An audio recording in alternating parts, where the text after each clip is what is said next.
Hello, and welcome to the Shifting Culture podcast, in which we have conversations about the culture we create and the impact we can make. I'm your host, Joshua Johnson. You could go to shiftingculturepodcast.com to interact or donate. Alan Briggs joins us today. Alan is the founder of Stay Forth Designs, and he serves leaders and organizations around the country through coaching, speaking, consulting, designing experiences, hosting mastermind groups, writing his own books, and more. He co-hosts Right Side Up Leadership Podcasts and regularly writes for Outreach and Field Notes. Alan and I have a great conversation about what does it actually look like to be a healthy leader? What does it mean to slow down, to engage in Sabbath activities, to do something to create some healthy rhythms in your life and your leadership so that you could bear much fruit in your organization or your church. It's a great conversation. I know that you're going to get a lot out of this and a lot of tips and ways to engage life with Jesus. So enjoy this conversation. Alan, welcome to the podcast. I'm so glad you're on. So thanks for coming. Thanks for having me, Joshua. Always fun to be on both ends of the mic. I love having people on our podcast, but it's fun. Hopefully you can throw me off balance and ask me some weird questions. I'm in, man. Let's chat. Yeah, I'd love to do that, and I'll probably throw you off balance a little bit. But I'd love to get to your journey towards Stay Forth Designs. What was your impetus to really start that, to get into it, your motivation? I was working with church planners for many years, about a decade. We had a network of church planners, mission-minded leaders, kingdom leaders who love Jesus and are kind of like massaging that into the different cracks of culture here up and down the Front Range of Colorado, a place that we've seen a lot of people move to with a whole lot of broken dreams. And it's a little bit like Hollywood in that sense of, man, I'd love to live there and sort of give it a shot. It's an easy place to move to, and it's a hard place to stay. And so what I saw was that leaders were coming in without a longevity mindset. Mm-hmm. We're running really hard. Not only were we seeing burnout, but we were seeing the effects afterwards of burnout on their families, but then on our community. Because as a leader would leave, people were more and more skeptical of local churches, church plants, whatever that may be, simply because of the lack of longevity. And so began to realize so much of it was actually about staying well instead of just going well. And so as a place that's a frontier place, we were getting frontier type of leaders that really weren't focused on staying well, dwelling well, abiding in this place, working for the flourishing of our city, and started to watch leaders burning out. And I realized that it wasn't primarily a capacity issue. It wasn't even primarily a competency issue. They didn't know what they're doing. It was a longevity issue. And how do we stay healthy long enough to run the marathon? The challenges, the things that we have to adapt and adjust. We get beat up sometimes by conflict. The complexity is immense. And what I saw is that as somebody who was coaching leaders, there were very few people. Sometimes I was the only one, Joshua, in their corner, coaching them, and there to encourage them on a hard day, to go for a walk, to pull apart and detangle some of the harder questions. And so there's just, while I speak and I write and I do all kinds of different things, man, I feel the pleasure of God. And I also see these massive light bulbs go on when I'm one-on-one coaching a leader or in a very small group. And so at some point we have to come to terms with who God's made us to be. And an organization formed around that. We've got around 20 coaches helping the leaders to clarify right now. And doesn't sound like sexy work, but man, when you can help leaders to clarify and take their next steps, we believe that everyone is a genius. And when you see that genius actually be activated and be sustained, incredible things happen. So, I mean, I literally get to work with world changers on a daily basis right here from my desk. I'll hop around to 6 or 7 states today before I head home, just a mile from my house. It's kind of a miracle of modern technology. It is. I love it too. And, I'm coaching a lot of missionaries, church planters around the world. And one of the things that we have seen here at All Nations is that when I'm sending missionaries out, it is that it's a longevity issue as well. I mean, they have a lot of apostolic imagination to go out and start something new, to see the kingdom advance in places where Jesus is not yet known. But it's how do you actually sustain long term, and how do you stay there? And the people that have seen the biggest impact and the most growth are the ones that have decided to be there for long term, that they have a long term mentality. So as you've been coaching leaders and seeing leaders in the middle of this, what are the places you see for health and longevity and growth for somebody to stay? Yeah. Well, like you said, mindset. I think the phrase that I use is live as if you're staying. There's no way to know long term if we're going to get either forced out of the country. I mean, you think about in COVID space and travel bans and all of that. We can fight for clarity even when we don't have certainty.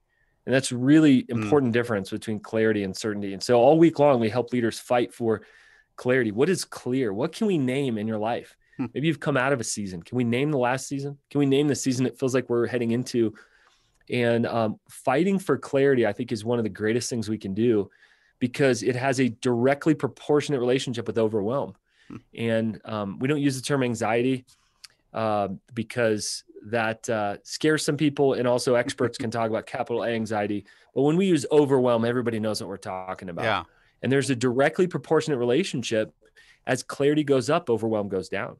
And again, this is not one of those fun things to talk about leadership wise, but it literally changes people's lives. In the course of a 90-minute coaching session, we can fight for clarity. What do we know is true?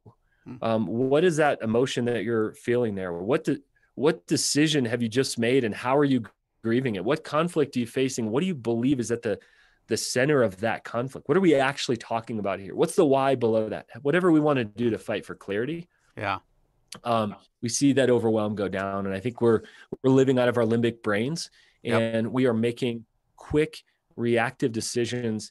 And so as simple as it is, we're trying to get people to slow down, to move from reactive to proactive, to make decisions about what is important, not just urgent. And ultimately to ask people about design. What are you uniquely designed to do? What is your organization uniquely designed to live out in the world? And what is your team uniquely designed to do? And once we know that, then we can head toward it. And so all week long, we're fighting for clarity. And it's amazing how we can find even little bits of clarity when a leader feels like it's all falling apart. That's never true, by the way. It's never all falling apart. And so we do a lot of work right at the intersection of the spiritual and the practical. And what I find, Joshua, is that leaders tend to fall to one side or the other. We have a lot of productivity stuff. It's about efficiency and, doing more and doing all the things. We're not into that. We're actually into doing less, doing more of the right things, into effectiveness. And so the productivity hacks don't work. But if it's overly spiritual and we believe that practical is actually unspiritual, then we can have these massive dreams for our life, hoping that God will just drop that dream in there. It's called a miracle. God can do that and often does, but I'm not going to wait on a miracle for me to actually steward the life God has given me next. And so essentially, we are helping leaders fight to steward the life God has given them. And secondly, to fight for freedom. Where can we fight for freedom in your life? And we say at Stay Forth, we're not in the leadership business. We're in the freedom business. And I believe practical freedom is fought for right at the intersection of the spiritual and the practical. What does your schedule look like? What are you actually going to do to take care of your heart, soul, mind, and strength? Do you actually have the faith to take a sabbatical in this season when your board has said it's time, or to take Sabbath every single week because we believe God spins the world just fine on his finger without us? And that's the question. I think ultimately we're in those very ordinary, practical, sometimes gritty areas of life, fighting for freedom, fighting for clarity, and watching overwhelm, anxiety, and fear just kind of shed away. So honestly, I feel like I get to be in the midst of miracles all the time. And God's sort of bending time 90 minutes at a time. Yeah, and in the last couple of years, we've had a lot of uncertainty. Organizations and leaders are uncertain. We don't know what's coming next. We think something is over, and then boom, something else happens, and no, it's not over. And then life just is thrown at you constantly, right? There's all sorts of things thrown at you.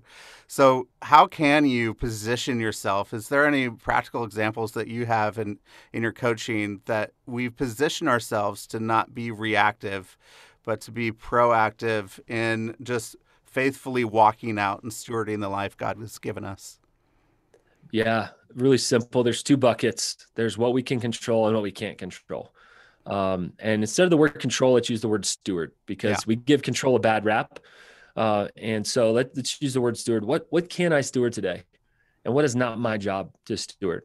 And what's interesting is that when we are afraid, we tend to try to control things we can't control. Yeah. And we tend to not control the things we can. And so I would just simply ask whoever's listening, what can you control today? And often it's our routine, it's our rhythm. I have a journal open that we've curated called the Right Setup Journal. And each day it's, what is my purpose of today? Here are 3 blocks. Here's all that I can do. And I may want to do 72 things today. Right. I've got about 11 on here before I'll head home and trust the Lord that he can, get the work done that he needs to without me, it turns out.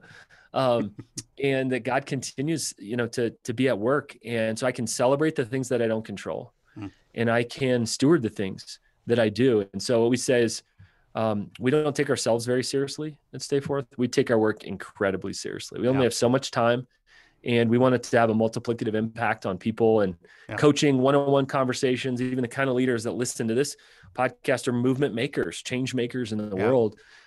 We've chosen to focus our time on leaders with inordinate impact, whether it's in their families, in their communities, in their churches, in their businesses, online influencers, because we're trying to change the Christian leadership conversation from striving to abiding. And that's our big, hairy, audacious goal. I mean, some people would say we're crazy for trying to do that in our culture. And I'm okay. Like, we are a bunch of crazies, but to bring people back to I am responsible today to abide and to walk out this very small list of things that I have, and to be fully present when I am, where I am in the midst of that. So I think those 2 buckets really help. I'd say also to the organizational leader, that we are responsible for living out the values, which I believe is the who of our organization. Now is the time to come back to values. Values don't really matter that much, honestly, in times when everything's going great. It's just falling in place. But man, when something hits the fan, when something changes, something adapts, adjusts, needs a pivot, we have to go back to our values and say, here is who we are. And I believe who we are matters more than what we do, because it shapes and impacts the decisions, what we say yes to, what we say no to, and the who matters hugely right now. So if you're an organizational leader listening, now is the time to pay attention back to our values, to re-clarify our values, to share those to our team until we're red in the face, and to apply those carefully, because anybody can slap 4 or 5 words up on a wall, but it's really hard to make decisions with a grid and a filter. And that's a lot of the work that we do, is helping people develop a filter. It's a whole lot harder to help an organization or a team develop a filter collectively for what we are going to do, what we're going to say yes to, and what we're going to say no to. And that's it right now. Yeah. And that's so important. I think we here are really grabbing a hold of our values, and we're not only just doing that for our core team here and our missionaries on the fields, church planters.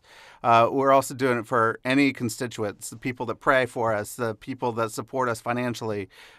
We're trying to express our values and say, the way that we live out our values and how we are faithful to what God has given us is more important, right? It says in John 15 that if you abide in Jesus, you're going to bear much fruit, right? You abide with me, you'll obey my commands, you'll bear fruit.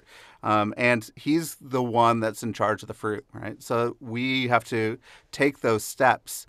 Are there any examples that you have where you've seen an organization shift from a striving mentality to an abiding mentality and the difference of impact and fruit that has had.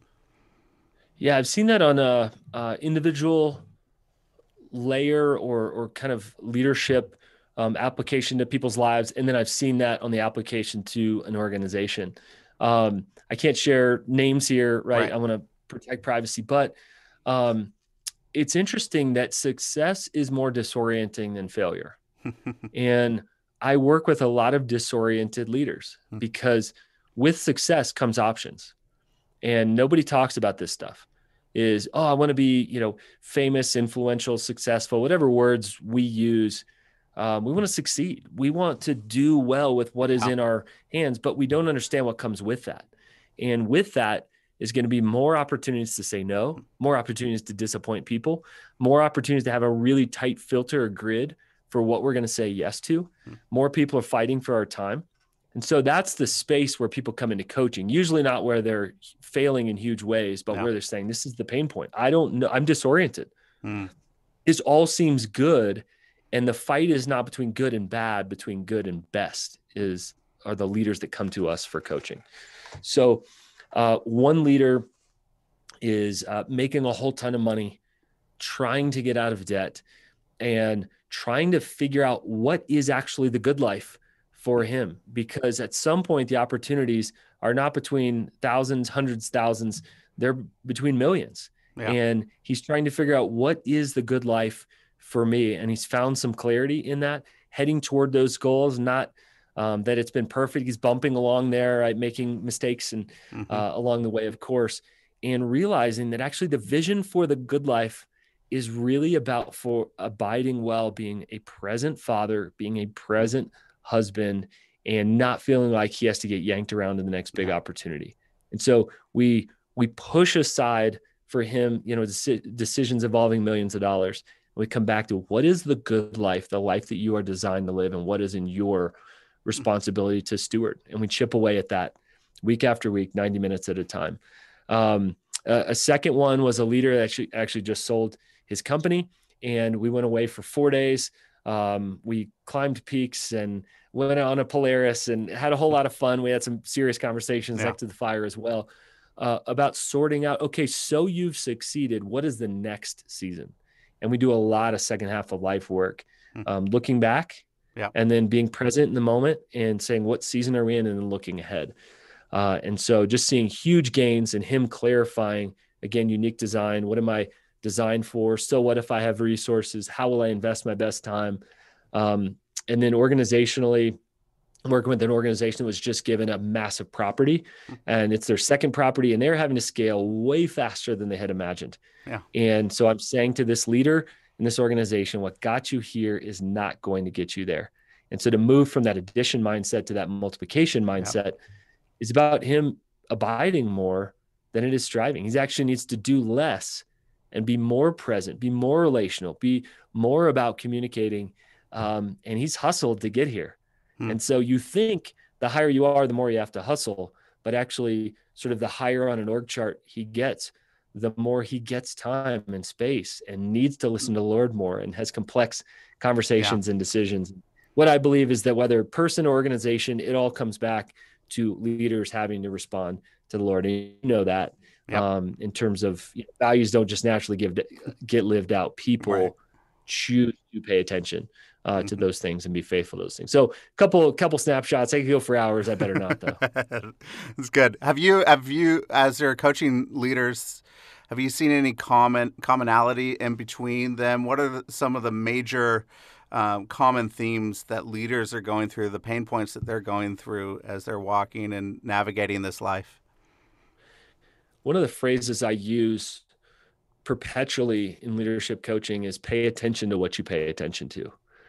And I think we're paying too much attention to the wrong things, not always evil, but certainly neutral. And I'd put something that's aspiritual in there, like social media, that can be a great tool, but can also be overused. And comparison just slips in so easily, especially when we're tired.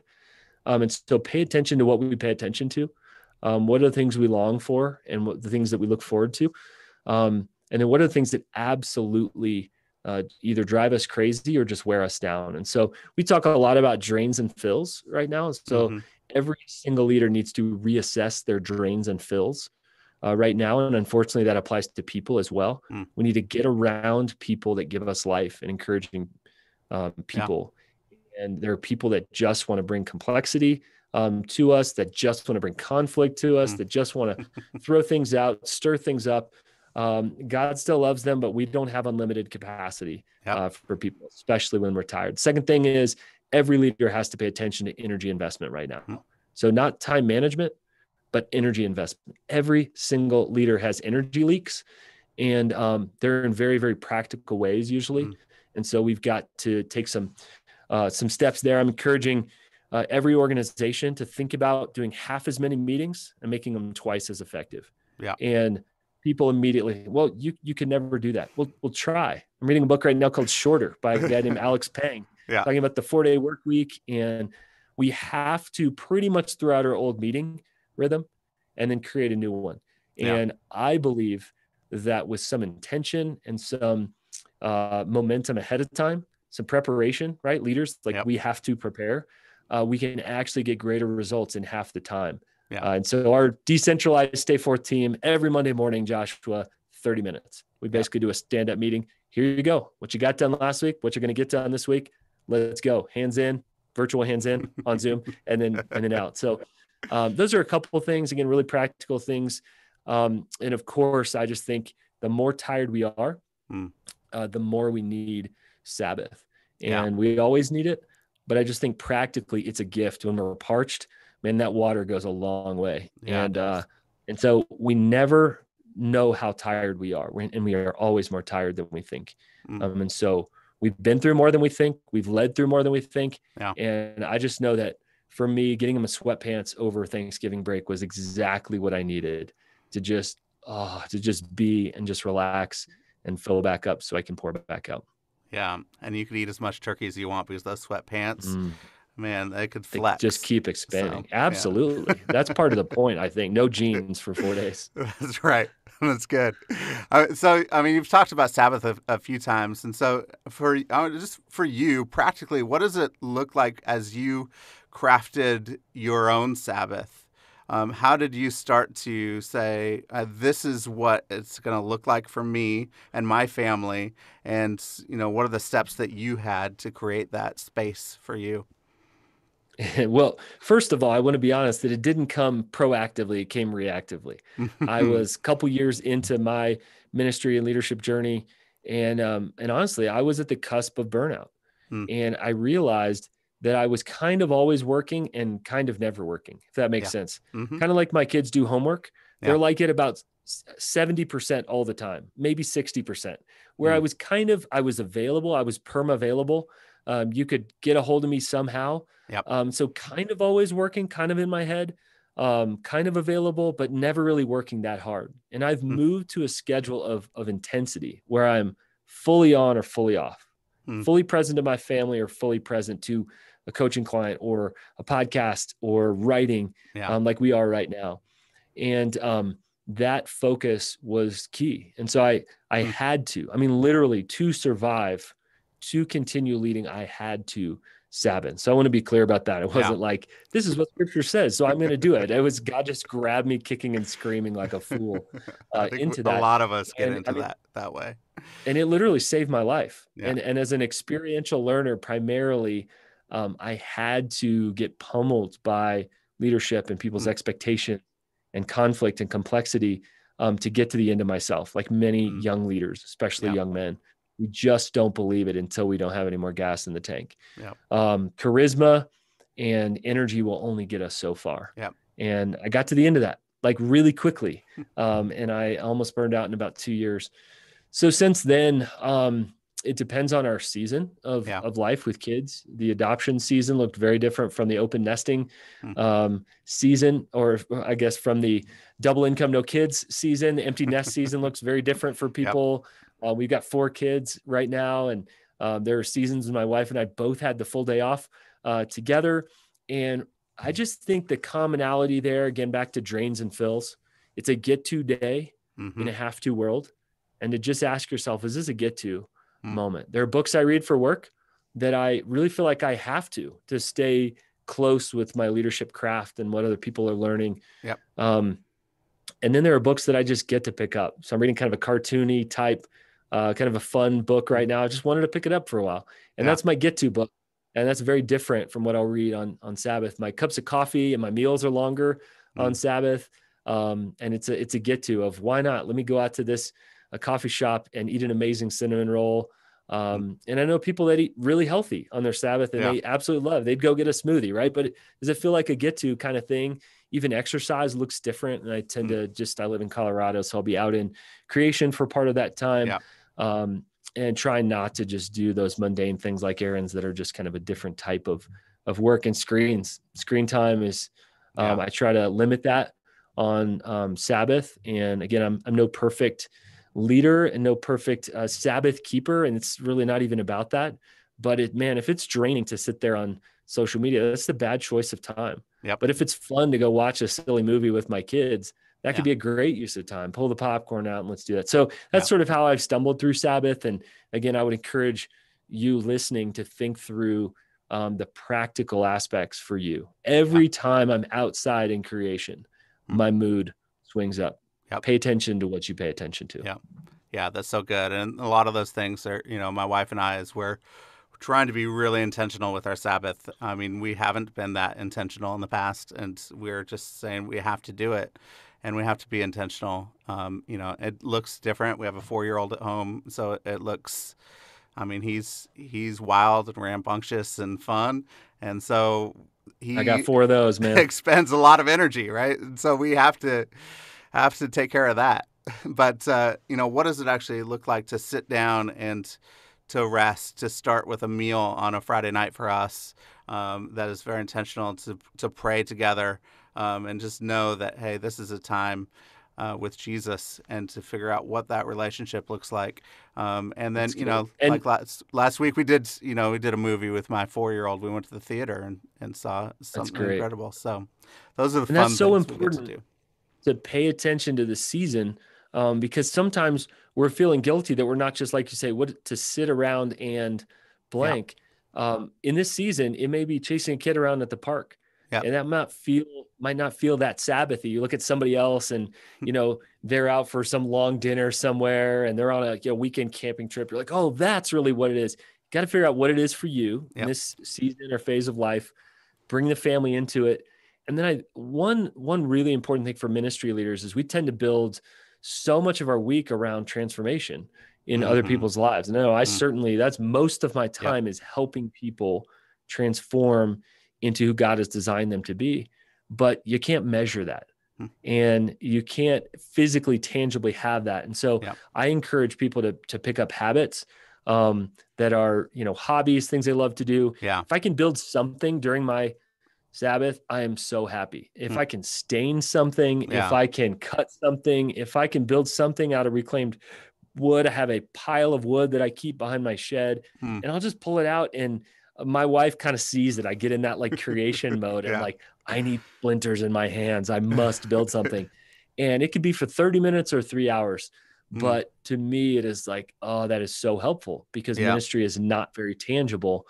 And kind of the adage that if you work all week with your mind, Sabbath with your body. If you work all week with your body, Sabbath with your mind. And that's been really helpful. I love getting in a river that's flowing and catching fish, or sometimes not catching fish, but it's very, very tangible, right? You can touch the water, you can touch the fish, you can smell the air.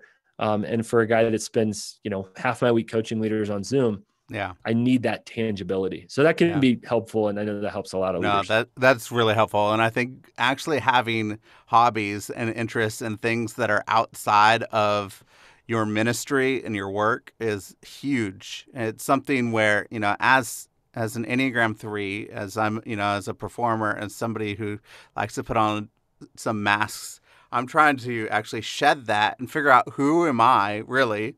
And one of those things is, all right, what do I actually enjoy doing? What are my hobbies outside of ministry? I love ministry. I love doing it. It gives me a lot of life, but that's not all of who I am. God has made me and designed me to to do some other things. And so I have to figure that out. And so I've figured out Yeah. some hobbies for me, but I think really, what does it look like for people? You are so much more interesting, Alan, that you build things out of wood. You go fishing, you go out hiking and, in the mountains. That's so much more interesting as a person than somebody that is just somebody focused on transforming leaders.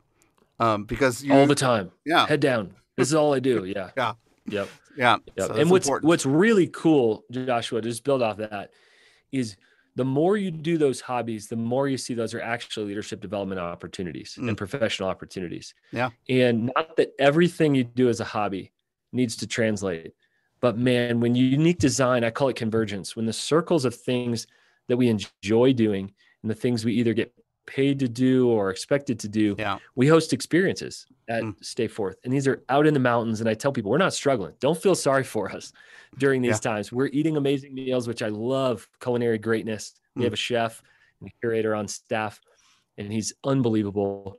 We're out in beautiful places. I can take people on hikes.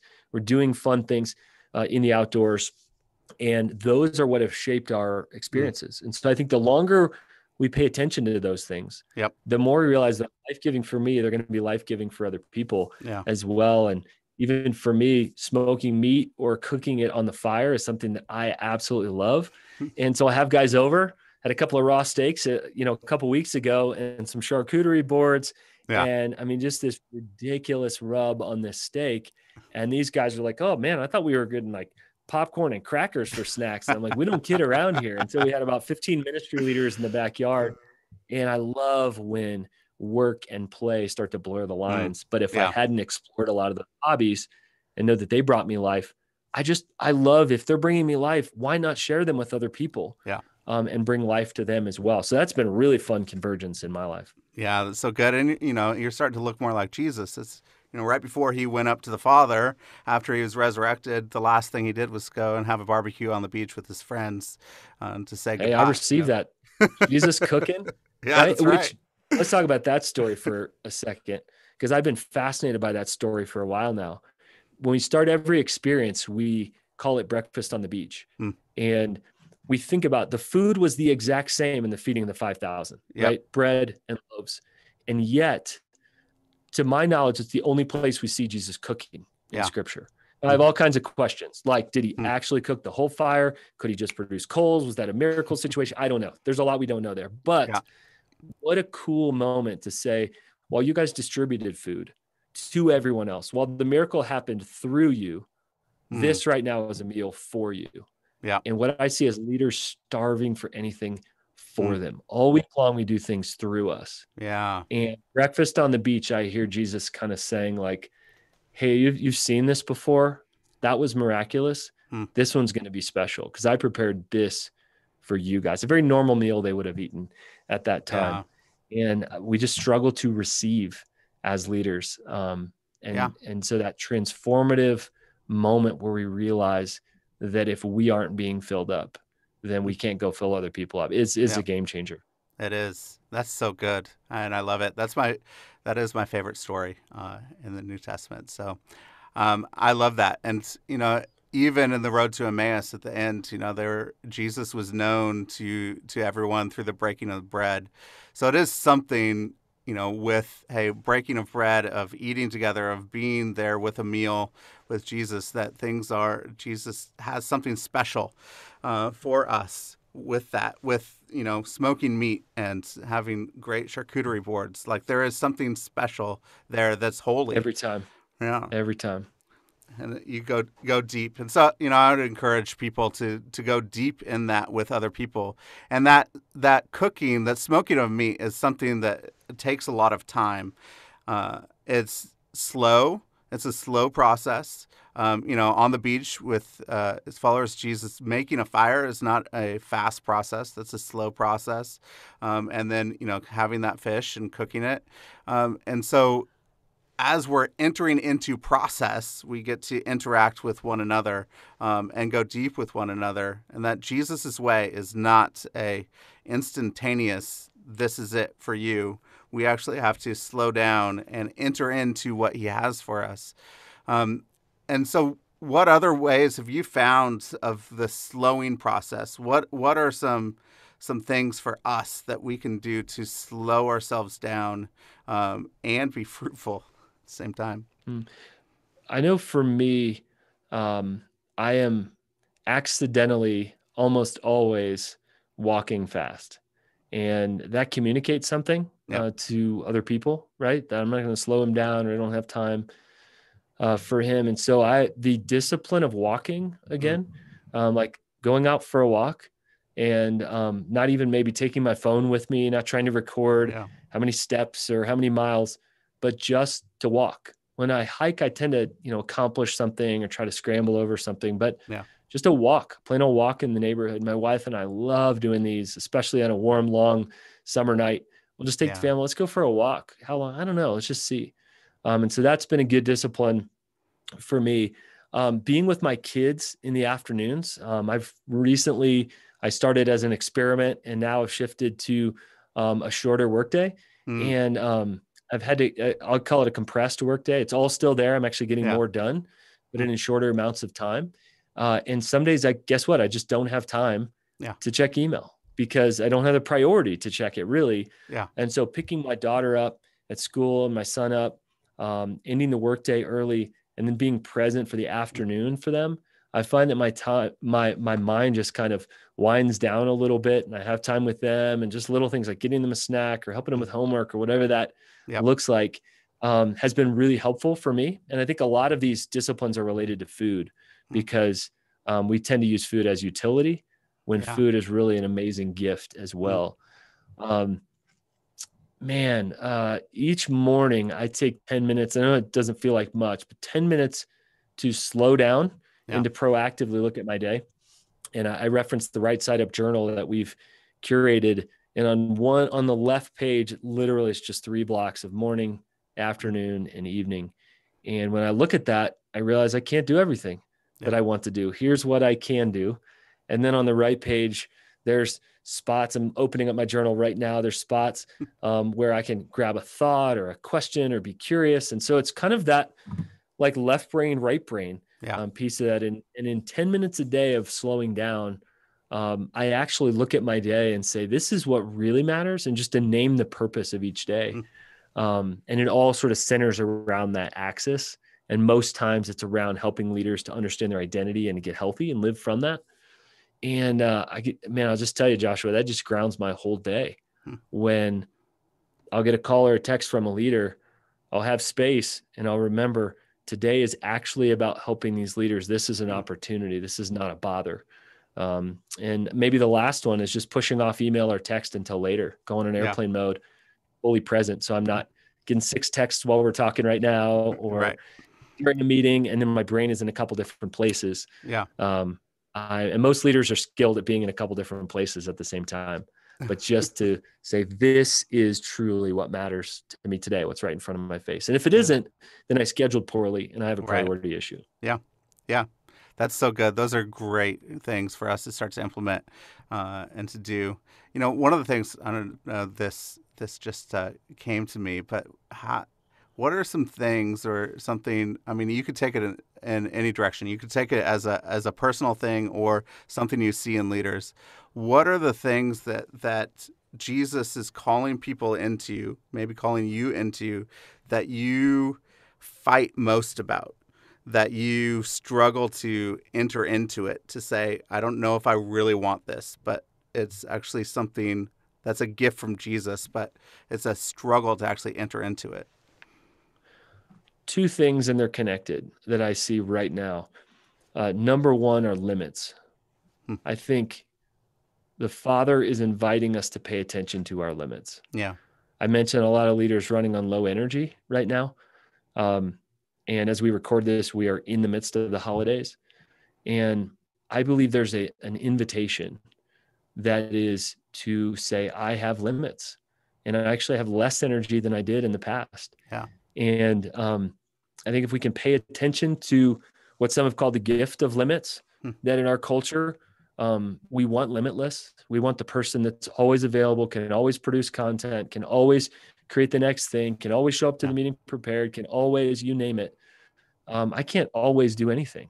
Yeah. And so to pay attention to the limits that we have, and we Yeah. all have different limits. Yeah. I have very, very high capacity in certain ways and incredibly low capacity in others. Yeah. And that's true of all of us. Yeah. Are we talking about administration here? Are we talking about relationships? Are we talking about, reading? Are we talking about learning? Are we talking about, you name it? We have to pay attention to, we have higher limits in some ways, lower in others. And if we violate that, a whole lot of things are going to topple in our lives. So first one is limits. And the second one is related to that, is actually the gift of saying no to good things that the Father hasn't invited us into. Yeah. We say yes out of impulse. And I'm catching myself when I want to collaborate. I got another coach who I absolutely love texted me the other day and said, "Hey, is it time for us to collaborate on something?" And I almost just said, "Heck yes. What are we actually collaborating on?" Instead of say, "Could you give me a little bit more info on what your organization did in 2021 and some of the things you want to accomplish in 2022? Because that may be a good decision or maybe not." Yeah. And he kind of recanted and went, "Oh, sorry. I don't even know kind of what I'm doing. It's just what we do. Yeah. Let's do something together. We don't even know what we're getting together to do." That's so good. And so I think saying no, and our no being powerful and not even like, "Hey, hit me up in another month," but I cannot do that right now. Yeah. I no longer go to coffee appointments to get my brain picked. I'm sorry. Yeah. Because I'm in covenant relationship with other people who I've already committed to, coaching clients, and first of all, my family. So I just think if we can pay attention to limits, if we can have the courage to say no, there's the freedom for our yes to truly be yes, or a heck yes on the other side of that. And I think all those three are braided together.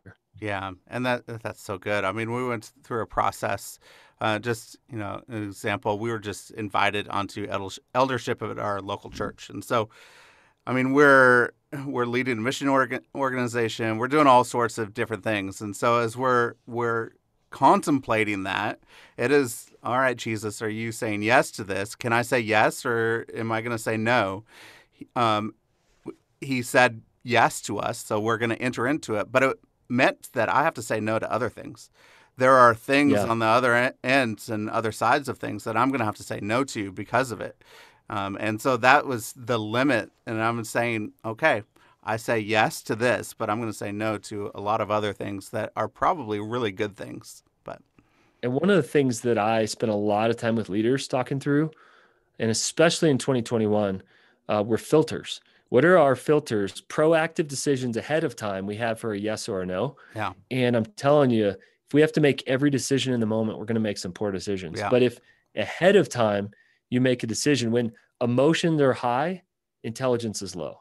Yeah. And so if we can say, every single time somebody asks me to speak somewhere, I want to say yes, 100% of the time. I love communicating with people. I love being with people. I love sharing what I'm learning.